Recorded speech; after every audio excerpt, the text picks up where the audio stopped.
This impressive building is the Stranahan House Museum.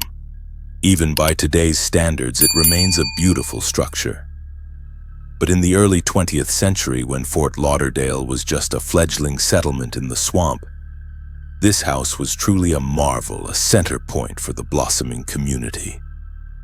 Built and lived in by Frank and Ivy Stranahan, the pioneering couple who laid the city's foundations, the house witnessed the rapid growth of this land. However, behind its historic facade and important role lies a sad and tragic story. The very owner of the house, Frank Stranahan, ended his life here in a devastating way. And he wasn't the only one to take his last breath within these walls. At least 5 other family members also passed away here. 6 deaths in the same house. A grim coincidence that sowed the seeds for haunting rumors that persist to this day. So which spirits still linger here? Why can't they move on? And what ghost stories are being whispered in these old rooms? Join me as we pull back the veil of mystery, explore the turbulent history and spiritual corners of the Stranahan House, the oldest and most haunted house in Fort Lauderdale. Before stepping into this house that holds both history and tragedy, don't forget to hit like and subscribe to our channel. Your support is invaluable fuel for us to continue exploring the world's most terrifying locations. Now prepare yourselves. We're about to meet the unseen residents of Stranahan House. To understand the soul of Stranahan House, we must start with the people who created it. Frank Stranahan and Ivy Stranahan. They weren't just the owners, they were pioneers, the godparents of the city of Fort Lauderdale. Frank Stranahan was born in Ohio in 1864. For health reasons, he moved to South Florida in 1890. In 1893, at the age of 27, he arrived at the small settlement on the New River, not yet Fort Lauderdale, to manage the ferry for his cousin. With a sharp business mind, Frank quickly recognized the potential of this land. He not only ran the ferry, but also opened a trading post, doing business with the native Seminole people. What's noteworthy is how Frank built his relationship with the Seminole tribe, at a time when Native Americans were often disrespected and treated unfairly. Frank showed them respect and traded fairly. This respect earned him their trust and affection, creating a strong bond that lasted for decades. This highlights a positive aspect of Frank's character, showing he was not only a talented businessman but also a person with vision and kindness. Frank's career grew rapidly. He became the postmaster, established the area's first bank, and financed the construction of the first road connecting the New River to Miami. He became one of the largest landowners in the area but was also generous, donating large plots of land for public facilities like hospitals and parks. Frank Stranahan truly played a major role in laying the foundation and driving the development of Fort Lauderdale. While Frank was building his business empire, another key figure arrived in the young settlement. That was Ivy Julia Cromartie, a young teacher just 18 years old, from near Miami. She was hired by the county school board to teach 9 students in a one-room schoolhouse. Fate brought Ivy and Frank together, and they quickly fell in love. After only 5 months as a teacher, Ivy married Frank in 1900. Although she left her official teaching position, Ivy's love for education never faded. She shifted to providing informal lessons to the Seminole children, who were not allowed in public schools at the time. Like her husband, Ivy's kindness and gentle approach won the affection of the Seminole tribe, further strengthening the good relationship between them and the Stranahan family. Ivy was more than just a wife and teacher. She was also an energetic social activist. She served as a crucial liaison between the government and the Seminole tribe, when the city's expansion forced Native Americans onto reservations. She actively participated in the women's suffrage movement and helped establish Everglades National Park. Ivy Stranahan was a role model of a strong, independent woman with a compassionate heart, one who worked tirelessly for her community. Frank and Ivy were truly a power couple who together shaped the face and soul of Fort Lauderdale. Their love for each other and the community was the foundation of their initial success. In 1901, as his business prospered, Frank Stranahan began constructing a large building on the banks of the New River, the structure that would later become Stranahan House. Initially, it was designed for public purposes. The ground floor was a trading post and the upper floor was a community hall. The house quickly became the center of all activity in the settlement, serving as a post office, bank, and even an unofficial town hall. As Fort Lauderdale grew, Frank moved his business operations to newer buildings. Around 1913-1915, he and Ivy decided to renovate Stranahan House into their private residence. Frank spared no expense equipping their home with the most modern technologies of the time, like electrical wiring, indoor plumbing, and running water. The house was expanded with interior stairways, bay windows, and wide porches. Built from distinctive Florida Dade County pine and painted white with green trim, Stranahan House embodied vernacular architecture amidst a tropical wilderness setting. For many years, the house symbolized the success and hospitality of the Stranahans, a place for community gatherings and their peaceful home. But that peace was fragile. The golden years for the Stranahan family in South Florida began to falter in 1926. The Florida land boom, which had exploded earlier, suddenly burst. Land values plummeted. That same year, 2 major hurricanes swept through the area, leaving widespread devastation. Frank Stranahan, who had invested heavily in real estate, was hit hard. He lost not only his own fortune, but also the money of family and friends who had entrusted their savings to his management. Adding to this, the Great Depression began to cast its shadow over the entire nation. Facing complete financial ruin and burdened by guilt for involving loved ones, Frank fell into a deep depression. He was also diagnosed with cancer, further increasing his mental anguish. An initial attempt to end his life failed and led to a brief stay in a mental asylum, but the darkness in his soul seemed too overwhelming. One day in June 1929, after a seemingly peaceful afternoon at the beach with Ivy, Frank made his final decision. While Ivy was putting the car away, Frank quietly walked down to the bank of the New River flowing right in front of their home. He carried a large iron gate. Methodically and with grim determination, he tied the heavy gate to his ankle, then threw himself into the water. The weight of the gate ensured he couldn't surface, even if he changed his mind at the last moment. Frank Stranahan's death was a massive shock to the young community of Fort Lauderdale. He was not just a successful businessman, but a pillar, a father figure to the city. On the day of his funeral, all city and county offices closed so every public servant could attend.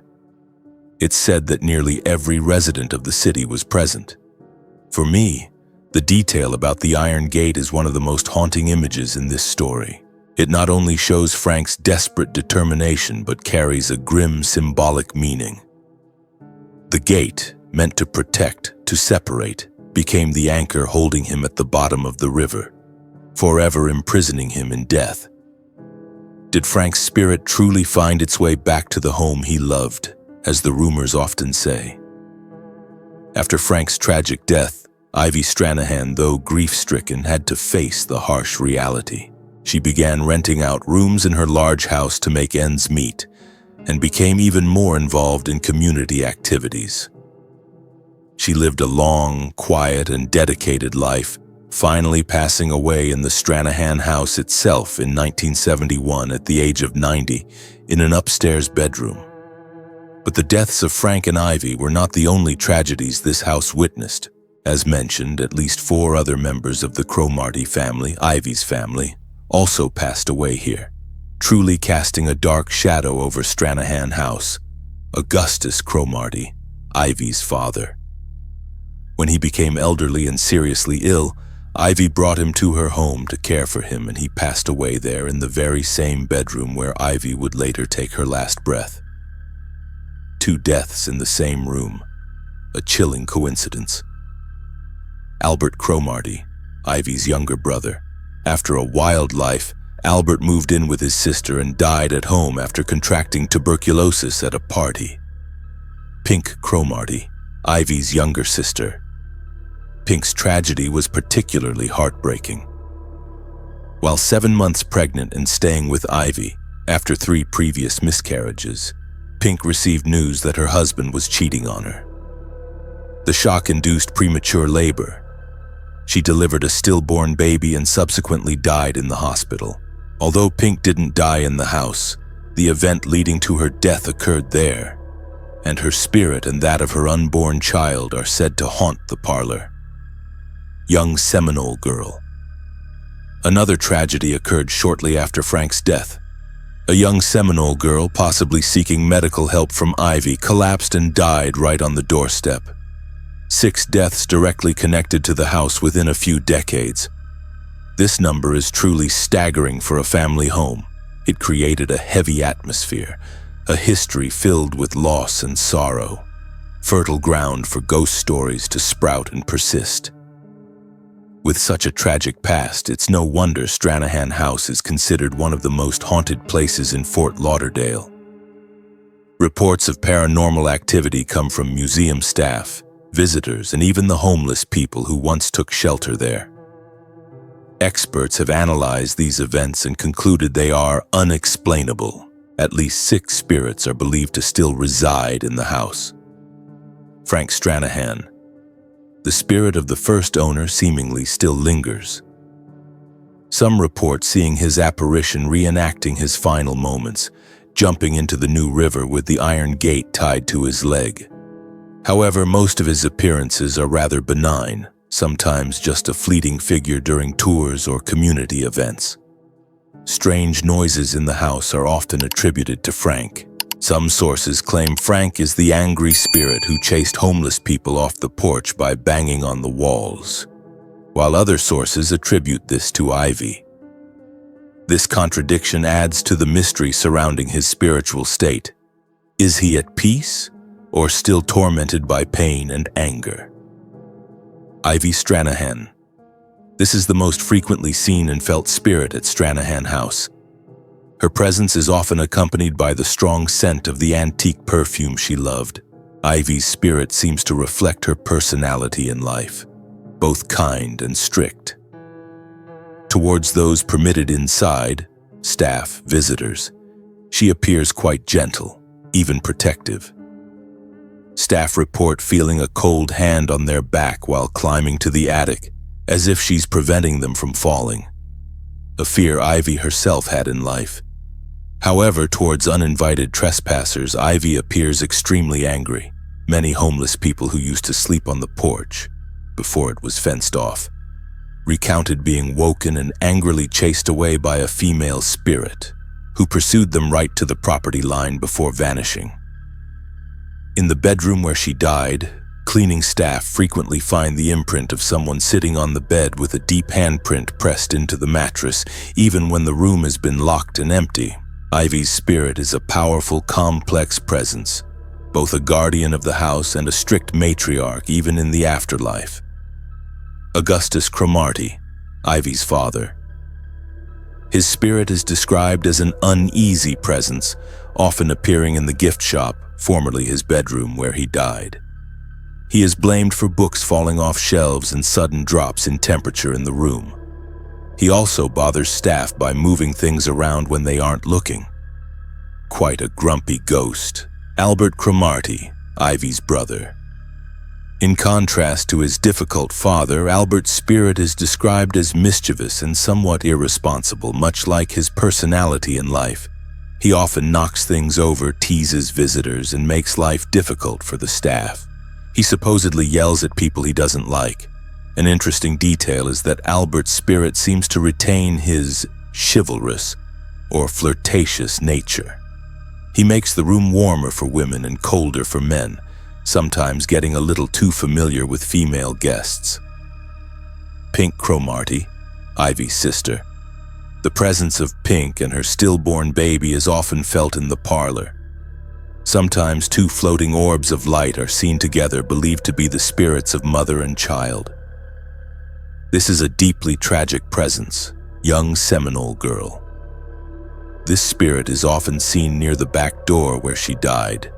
Paranormal investigators have captured her voice on EVP, suggesting she is quite friendly, even singing and chanting.